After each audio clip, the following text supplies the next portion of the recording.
Friday এলে মনে একটা আনন্দ লাগে, কারণ তারপরের দিনই সুমনের ডে অফ থাকে।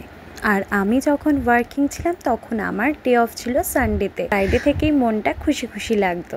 দুর্গাপুজোর আগে যা ঘর পরিষ্কার করার করেছিলাম, এখন দীপাবলির জন্য আবার ঘরটা পরিষ্কার করে নিচ্ছি। তোমাদেরও কি ঘর পরিষ্কার করা হয়ে গেছে?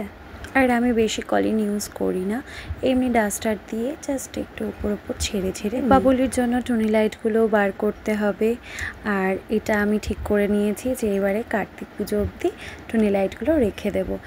এই দেখো আমার খাটের কি অবস্থা। ঐশানি ঘরে থাকলে ঠিক এইরকমই অবস্থা হয়। আমি জানি সব বাচ্চাদের মায়েরই এরকম কাজ অনেকবার করে করতে হয়। ছোটো বাচ্চারা যেহেতু এক জিনিস নিয়ে অনেকক্ষণ খেলতে পছন্দ করে না, তো তার জন্য নানা রকম খেলনা ওদের সামনে দিতে হয়।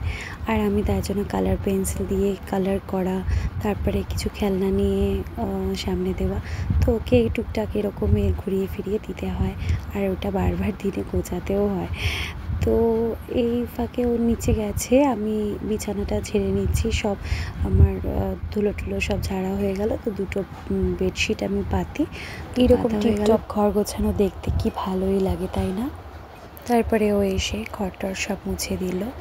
যতই কোথাও বেড়াতে যাও, ঘরের মতো শান্তি কোথাও নেই। ঠিক বললাম তো? আমারও মনে হয়। দেখো টুনি লাইট লাগিয়ে দিয়েছি, কেমন লাগছে জানিও। পরে আরও অনেক গল্প হবে তোমাদের সাথে। আজ এতটাই থাক, টাটা।